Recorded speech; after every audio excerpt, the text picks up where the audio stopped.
Yesaya 60 ayat 22, yang paling kecil akan menjadi kaum yang besar, yang paling lemah akan menjadi bangsa yang kuat. Aku Tuhan akan melaksanakannya segera pada waktunya. Waktu Tuhan, kita harus mengerti bahwa kita hidup pada masa-masa. Kita hidup pada waktu-waktu. Dan setiap waktu, setiap masa ada tujuan Tuhan tersendiri. Saudara yang kasih dalam nama Yesus, Alkitab mengatakan Daud melayani Tuhan pada generasinya. Generasi menandakan masa, generasi menandakan waktu. Nah saudara, generasi ini adalah waktu ini. Generasi yang akan datang adalah waktu yang akan datang. Kita hidup pada rentang waktu, tetapi Tuhan kita tidak hidup pada rentang waktu. Tuhan kita hidup pada kekekalan.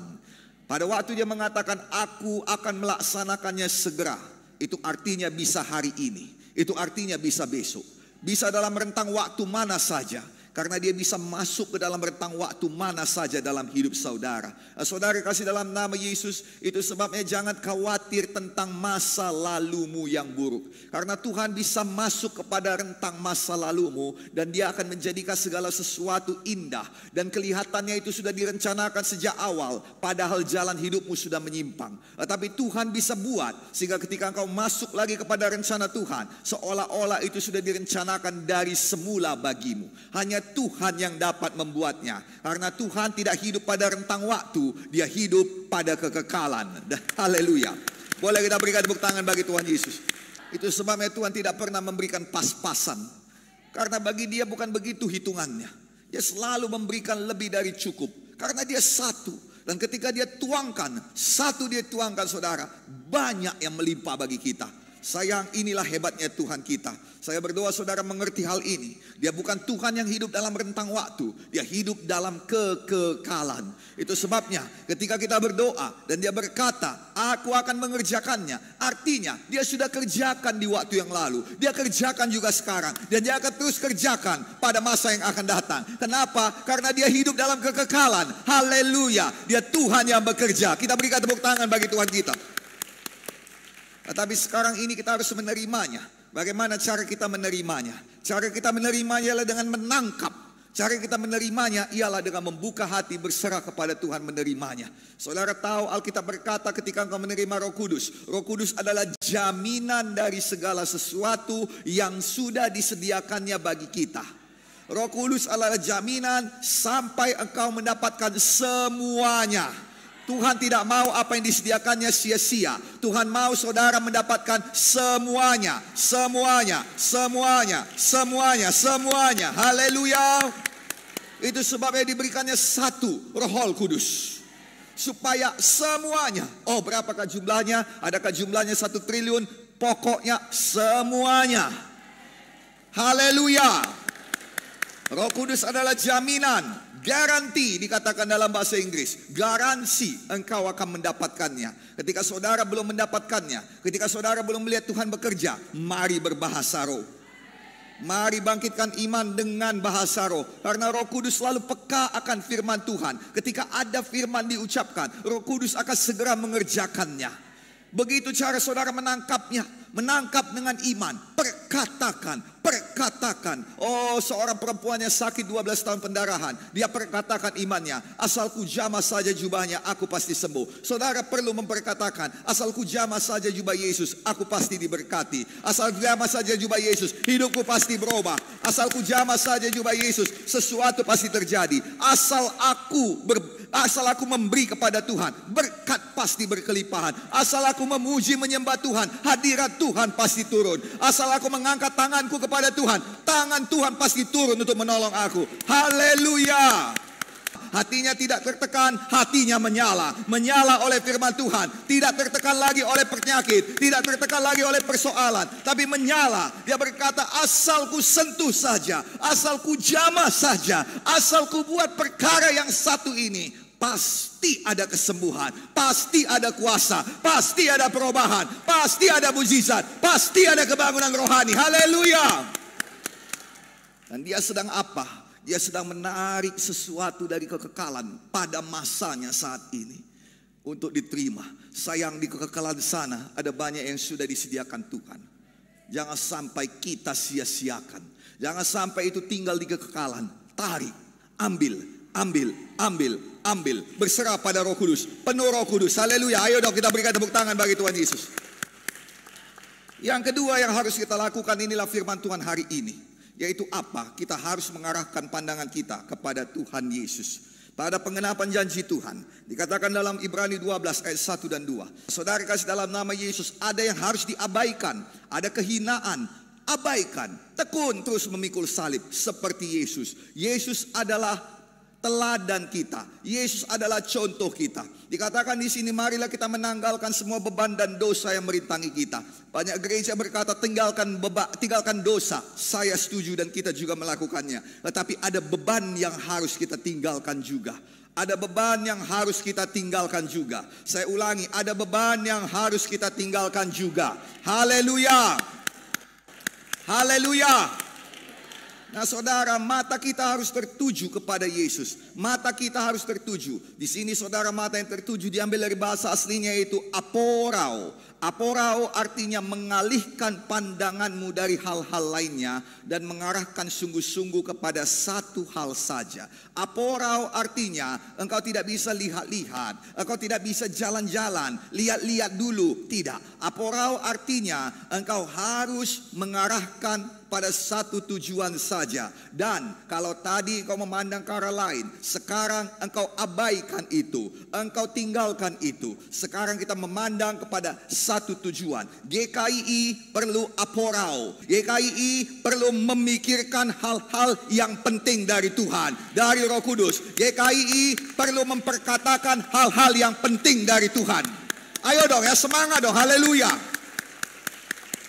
Dengarkan baik-baik, dalam hidup ini engkau hanya punya satu tujuan dan yang lain adalah distraksi. Yang mengerti katakan amin. Bahkan kadang-kadang penonton yang menyoraki kita, itu bisa menjadi satu distraksi tersendiri bagi kita.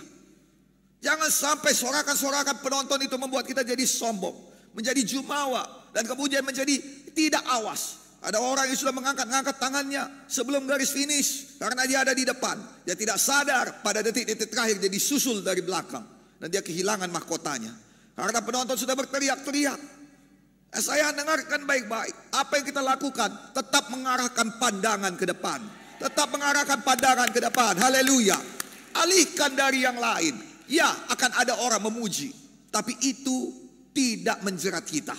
Ya, akan ada juga orang yang menghina, yang menekan, yang tidak setuju dengan kita. Tapi itu pun tidak menghentikan kita. Satu tujuan, yang lainnya adalah distraksi. Jangan ikuti distraksi itu. Kenapa? Karena kalau kita menyimpang, kita tidak akan pernah sampai. Sudut deviasinya pada awal kita menyimpang hanya kecil.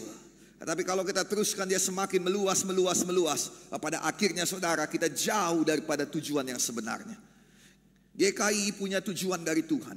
Kelompok sel saudara punya tujuan dari Tuhan. Lebih daripada itu, semua hidup di sini punya tujuan dari Tuhan. Tuhan sudah merencanakan hidup saudara baik adanya, luar biasa, diangkat, dibela, dimuliakan Tuhan, maju, berbuah, berganda-ganda bagi Tuhan. Dan Tuhan mau saudara sampai. Semua angkat tangan saudara, katakan, saya pasti sampai ya Tuhan. Saya arahkan pandangan saya. Aporao. Dalam nama Yesus, saya melihat pada satu tujuan. Yang sukacita boleh katakan amin. Kita berikan tepuk tangan bagi Tuhan Yesus. Tahukah saudara mengapa mereka berkritik? Karena engkau berbuat sesuatu. Karena engkau berbuat sesuatu. Karena kita sedang berbuat sesuatu di sini. Karena kalau kita tidak berbuat sesuatu, tidak ada yang bisa dikritik. Kalau kau tidak bergerak, tidak ada yang bisa dikritik. Yang mengerti katakan haleluya. Kalau kau tidak punya pekerjaan, tidak ada yang bisa dikritik. Ketahuilah, ketika orang mengkritik, artinya ada yang sudah engkau kerjakan, ada yang kelihatan. Terpujilah nama Tuhan. Dan jangan buang energimu, karena kita sudah mulai jalan. Dan untuk aporao, untuk menunjukkan pandangan kita dan berlari-lari pada iman kita di dalam Yesus Kristus, kita harus meninggalkan, membuang. Ada yang harus dibuang. Itu adalah apotitemi. Apotitemi itu adalah membuang semua yang mendistraksi kita.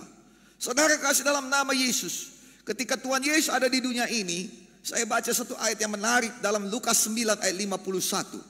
Dikatakan ketika hampir genap waktunya, Yesus diangkat ke sorga. Ia mengarahkan pandangannya untuk pergi ke Yerusalem. Nah, saya terkejut, kenapa?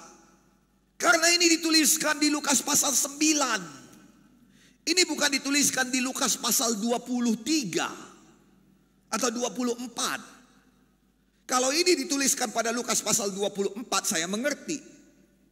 Tetapi ini dituliskan di awal Injil. Dari awal Injil dikatakan bahwa ketika hampir genap waktunya, kembali lagi, ini diperlukan waktu 3 tahun. Tetapi 3 tahun itu Tuhan berkata hampir genap waktunya Yesus diangkat ke sorga. Masih banyak lagi pelayanannya, masih banyak lagi mukjizatnya. Tetapi Tuhan berkata hampir genap waktunya. Saudara ingat sekarang kita mengatakan ini adalah akhir zaman. Tetapi Yesus belum datang juga. Mungkinkah 30 tahun ini? Saya rasa kemungkinan besar ada. Dan ini perlu kita teladani. Walaupun kita berkata sekarang ini masih lama lagi nanti. Tapi firman Tuhan sudah berkata, yang kecil akan menjadi besar, yang lemah akan menjadi kuat. Haleluya. Maka saudara harus mulai mengarahkan pandangan saudara. Apa yang terjadi kalau saudara jadi besar? Apa yang terjadi kalau saudara diberkati secara ajaib? Apa yang terjadi kalau kita sudah jadi kuat? Yang mengerti katakan haleluya. Inilah yang dilakukan oleh Tuhan Yesus. Dia memikirkan penggenapan janji Bapa. Dia mengerjakan penggenapan janji Bapa. Dan dia berbicara tentang penggenapan janji Bapa. Sejak itu dia berbicara, aku akan mati tapi bangkit pada hari yang ketiga. Sesuatu yang tidak dapat dimengerti oleh murid-murid, tetapi dia mengerti. Saya berdoa saudara mengerti maksud Tuhan, mengerti jalan Tuhan, dan bisa mengarahkan pandangan kepada maksud dan jalan Tuhan. Haleluya. Dan dia maju terus kepada penggenapan janji Bapa. Ada banyak orang yang mengejek, ada banyak orang yang menentang, ada banyak orang mengajak debat Tuhan Yesus, tapi dia tidak pernah meladeni. Dia hanya menjawab satu kali, selesai. Satu kali, selesai. Tidak pernah 2-3 kali jawaban. Yang mengerti katakan haleluya. Yang menjawab dengan apa? Perumpamaan. Kenapa? Karena dia mau menerangkan dirinya benar. Tidak.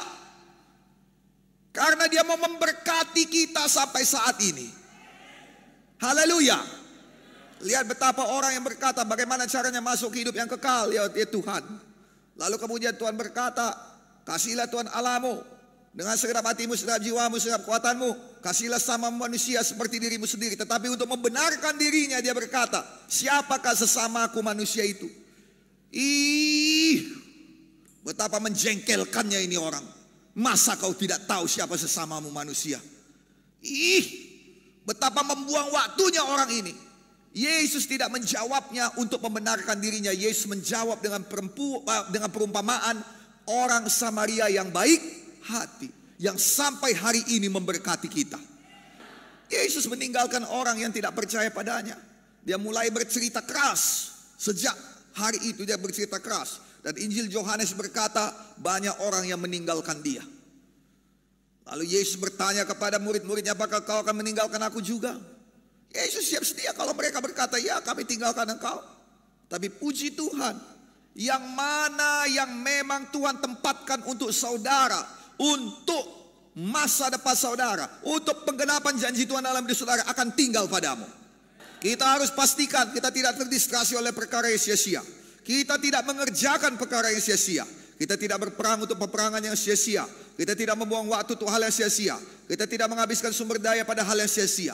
Kita harus pastikan bahwa kita tidak menghabiskan waktu untuk mendengarkan semua perkataan orang tentang kita. Menghabiskan sumber daya untuk menerangkan pada orang bahwa kita baik-baik saja. Kita tidak punya waktu meladeni semua orang yang suka bertengkar dengan kita. Ada orang yang saya lihat dalam hidup ini, ada orang yang hidupnya didedikasikannya untuk bertengkar. Ini bukan berarti kita diam saja kepada semua, tidak melakukan apapun. Oh ya ada peperangan. Oh Bapak Gembala kami berkata tidak usah berperang. Tenang aja kita, diam saja nanti Tuhan bela. Bukan. Tapi lihat baik-baik peperangan mana yang kau masuki. Saya ulangi sekali lagi, apa upah untuk peperanganmu itu penting. Kadangkala kita mengambil apa yang mudah. Yang ini peperangannya mudah tetapi ternyata upahnya tidak ada. Sayang, jangan salah pilih kamar, jangan salah pilih pintu. ambillah peperangan yang ada membawa upah dan tujuan yang sesuai dengan janji Tuhan dalam hidup saudara. Haleluya. Daud diurapi Tuhan. Dia sudah diurapi menjadi raja, tapi dia tidak punya jalan untuk masuk kepada kerajaan. Itu sebabnya ketika Samuel kembali ke Rama, dia kembali kepada dombanya yang 3-4 ekor itu. Dia tidak punya jalan untuk masuk menjadi raja. Dia tidak punya jalan untuk menembus birokrasi kerajaan. Tetapi pengurapan Tuhan sedang mengerjakan sesuatu baginya. Dan di alam roh setan melihat, setan mengerjakan distraksi baginya. Jangan salah pilih. Amin. Apa yang terjadi? Goliat datang. Dan Goliat ngomong hal-hal yang tidak mengenakkan bagi Daud. Satu hari bapaknya berkata, pergilah, bawalah roti ini bagi abang-abangmu, bawa juga bagi kepala pasukan 1000, bosnya abangmu. Dan kemudian lihatlah mereka apakah mereka baik. Bawalah tanda bagiku untuk memberitahukan mereka baik. Oke nakku, oke. Maka Daud pagi-pagi sekali dikatakan saudara dia mempersiapkan dirinya karena kemungkinan perjalanan bisa beberapa hari ke tempat abangnya berperang. Nah, kemudian ketika sampai di sana, Alkitab mengatakan dia mendengar suara Goliat. Dan Goliat menantang orang Israel dan dia gak suka. Siapa ini orang yang tidak bersunat ini yang menghina barisan daripada Allah yang hidup, dia katakan. Nah, kemudian saudara dia tanya kepada semua orang, kenapa kalian tidak maju? Oh gak kau lihat, kata orang itu, besarnya, gak kau lihat senjatanya, gak kau lihat perlengkapannya. Apa yang terjadi? Apa yang terjadi kepada orang yang mengalahkan orang itu? Apa yang terjadi kalau aku masuk peperangan ini? Maka orang menjawabnya, yang pertama akan mendapatkan kekayaan yang besar. Yang kedua akan menjadi menantu raja. Masuk kau ke dalam lingkungan raja. Dan yang ketiga, keluarganya akan dibebaskan daripada semua pajak. Wow, besar upahnya. Wow, besar upahnya. Tapi Daud tidak langsung percaya. Kesana kemari dia tanya, apa yang jadi? Rupanya semua orang mempunyai jawaban yang sama, karena betul itulah dia yang terjadi bagi orang yang menang. Saya lihat dalam buku Wahyu Tuhan berkata, barang siapa yang menang, barang siapa yang menang, barang siapa yang menang, barang siapa yang menang. Maka disitulah letak peperangan yang harus kita masuki. Haleluya. Karena ada upahnya. Amin. Lalu kemudian dia jumpa dengan abangnya. Abangnya pun mendengar tentang dia. Karena rupanya udah banyak bertanya-tanya aja sama orang sampai bertanya pada abangnya. Abangnya jumpa dengan Daud dan Daud menyerahkan rotinya. Dan tahukah saudara, abangnya bukan berkata thank you, kamsya, sie, tidak ada kata terima kasih. Abangnya malah menghina di depan kawan-kawannya. Abangnya berkata pada kawan-kawannya, aku tahu jiwa pemberani kau itu. Kau pemberani kau, makanya kau berbahaya bagi kesatuan. Kami gak berani, tapi kami nunggu perintah. Kau sok jago kau, padahal dia takut. Betul atau tidak? Nah, kemudian dia berkata, kau ngapain kau kemari merusuh? Kenapa enggak kau jagain aja dombamu yang 3-4 ekor itu? Abangnya menghina, berusaha membuat dia itu kelihatan kecil, bukan siapa-siapa. Karena apa? Karena Daud bertanya-tanya, harapan mulai timbul dalam hati orang Israel. Orang ini bisa menghadapi orang ini, orang Goliat. Orang ini bisa membawa kemenangan pada kita. Kita tidak ada yang berani, tapi orang ini kelihatannya berani. Oh, abangnya tidak suka. Ada orang-orang yang tidak suka kau maju. Nah, saya mau bacakan pada saudara apa yang dibuat oleh Daud kepada abangnya itu. Dengarkan baik-baik. Berkatalah orang-orang Israel itu, 1 Samuel 17:25. Sudahkah kamu melihat orang yang maju itu? Sesungguhnya yang maju itu mencemoohkan orang Israel. Orang yang mengalahkan dia akan dianugerahi raja kekayaan yang besar. Raja akan memberikan anak perempuannya kepadanya, dan kaum keluarganya akan dibebaskannya dari pajak Israel. Lalu berkatalah Daud pada orang yang berdiri di dekatnya, apakah yang dilakukan kepada orang yang mengalahkan orang Filistin itu dan menghindarkan cemooh dari Israel? Siapakah orang Filistin tidak bersunat ini yang berani mencemoohkan barisan daripada Allah yang hidup? Rakyat itu menjawab dengan perkataan tadi, begitulah yang akan dilakukan kepada orang yang mengalahkan dia. Nah, sekarang datang lagi Eliab ayat 28. Ketika Eliab kakak yang tertua mendengar perkataan Daud pada orang-orang itu, bangkitlah amarah Eliab kepada Daud sambil berkata, mengapa kau datang? Dan kepada siapakah kau tinggalkan kambing domba yang 2-3 ekor di padang gurun? Aku kenal sifat pemberanimu dan kejahatan hatimu. Engkau datang kemari dengan maksud melihat pertempuran. Sekarang Daud punya 2 pertempuran. Dua-dua karena mulut. Yang satu mulut Goliat, mencemooh orang Israel. Dan di dalamnya ada Daud, mencemooh Daud. Tetapi yang kedua mulut abangnya, yang gak tahu berterima kasih. Eliab kurang ajar. Tahukah saudara bahwa kalau Daud bisa mengalahkan Goliat, apalah payahnya baginya mengalahkan abangnya. Dia sudah berlatih, singa pun dikalahkannya, beruang pun dikalahkannya. Si Eliab, apa yang kita dengar? Tidak ada yang kita dengar, cuma yang kita tahu dia berbaris saja. Lancang depan, gerak, tegak, gerak, istirahat tepat, gerak, tegak, siap, gerak, hormat, hormat. Itu cuma kerja si Eliab. Saya percaya kalau hari itu Daud berkata, ayo 1 lawan 1. Saya percaya Daud akan menangkap janggut Eliab dan memperlakukannya seperti salah seekor daripada singa atau beruang itu. Yang mengerti katakan haleluya. Daud tidak akan kalah dengan Eliab. Tapi Daud, apa yang dibuat Daud? Ayat 29. Tapi jawab Daud pada Eliab, apa yang kuperbuat? Hanya bertanya saja, dengar. Lalu berpalinglah ia daripadanya kepada orang lain. Ditinggalkannya abangnya, keluarganya, ditinggalkannya. Dan lihat baik-baik, tidak pernah dikatakan abangnya punya andil dalam kemajuan Daud. Orang-orang yang demikian memang gak punya andil dalam penggenapan maksud Tuhan dalam hidupmu. Tinggalkan. Orang-orang demikian tidak punya andil dalam pembangunan tubuh Kristus Gereja Kemenangan Indonesia. Tinggalkan. Haleluya. Haleluya. Kenapa? Karena kita punya Goliat yang harus dihadapi. Amin. Dan ketika Goliat kalah, bukan hanya GKI yang menang, gereja lain juga ikut sukacita. Kota kita juga ikut sukacita. Indonesia juga sukacita. GKI harus berhadapan dengan Goliat. Itu sebabnya kita harus berpaling, aporau, memalingkan wajah dan menunjukkan wajah kita pada satu tujuan. Yang sukacita katakan, yang mengerti katakan haleluya. Kenapa Daud memilih untuk peperangan kepada Goliat? Sederhana. Karena peperangan kepada abangnya hanya memberi makan egonya.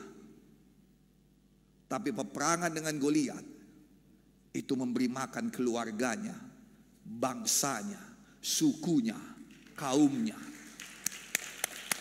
bahkan masa depannya. Haleluya. Kalau orang-orang yang gak mengerti, yang tidak penuh Roh Kudus, dia akan ambil peperangan dengan Eliab. Kenapa? Karena itu jauh lebih mudah. Dia akan berkata, Eliab tidak seharusnya ngomong kayak gitu. Aku diurapi Tuhan. Sedangkan kau udah jelas-jelas kau tidak diurapi Tuhan. Udah lenggak-lenggok pun kau di depan Samuel, gak terpilih kau. Dasar manusia berdosa di hadapan Tuhan. Mau kuceritakan kepada kalian semua kayak mana kejadiannya si Eliab. Tidak terpilih, aku yang terpilih. Tidak ada Daud berkata demikian. Apa yang aku perbuat? Aku hanya bertanya. Lalu dia berpaling. Tidak diladeninya.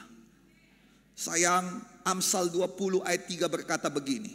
Terhormatlah seseorang jika ia menjauhi perselisihan. Tetapi orang bodoh membiarkan amarahnya meledak. Dalam Alkitab bahasa Indonesia modern berkata, orang bebal terus bertengkar. Terhormatlah seseorang bila ia menghentikan perselisihan. Terhormatlah seseorang bila ia menghindari perbantahan. Ingat baik-baik. Di jalan, tidak usah sibuk sekali marah-marah. Di sekolah, tidak usah. Di pasar, tidak usah. Terhormatlah seorang jika ia menghindari perselisihan. Yang suka cita katakan amin.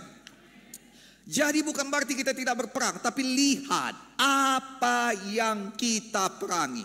Kita tidak bisa menyenangkan semua orang. Kita tidak bisa memegang semua orang. Jika kita melakukannya, maka kita juga sama seperti mereka yang mau memanipulasi orang lain. Kita tidak memanipulasi orang lain. Kita bekerja sama dengan orang-orang yang sevisi dengan kita, yang mempunyai satu arahan dari Roh Kudus dengan kita. Kita tidak menggunakan orang lain untuk sampai pada tujuan kita, tetapi kita sama-sama penuh Roh Kudus dan di bawah Roh Kudus sampai kepada tujuan kita, tujuan Tuhan di dalam hidup kita. Haleluya.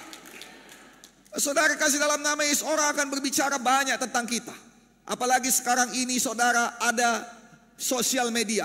Mereka akan bisa bicara semua hal tentang kita. Biarkan. Mereka punya hak untuk berbicara, kita punya hak untuk tidak mendengarkan.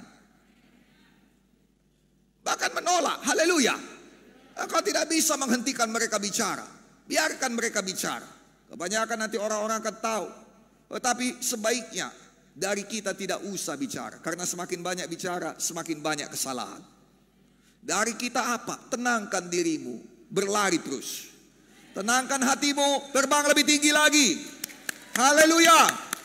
Kalau engkau ladeni apa katanya, engkau akan capek. Sayang, terima kasih karena engkau sudah membela saya. Dan kalau Tuhan menyuruh kau bela, lanjutkan. Karena pasti ada upah untuk itu. Tapi kalau tidak, terima kasih. Mari kita kerjakan sesuatu yang lain. Mari kita maju. Ya sukacita katakan amin. Jangan tanggung apa yang gak perlu ditanggung.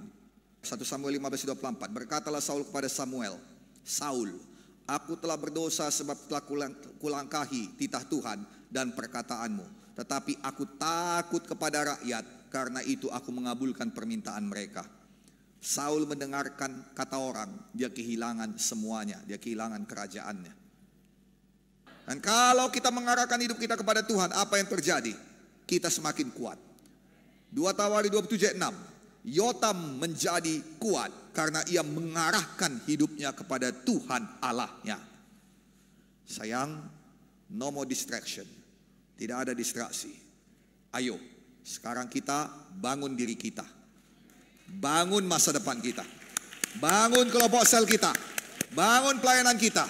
Jadilah orang-orang yang significantly memberi berkat. Jadilah orang-orang yang maju terus.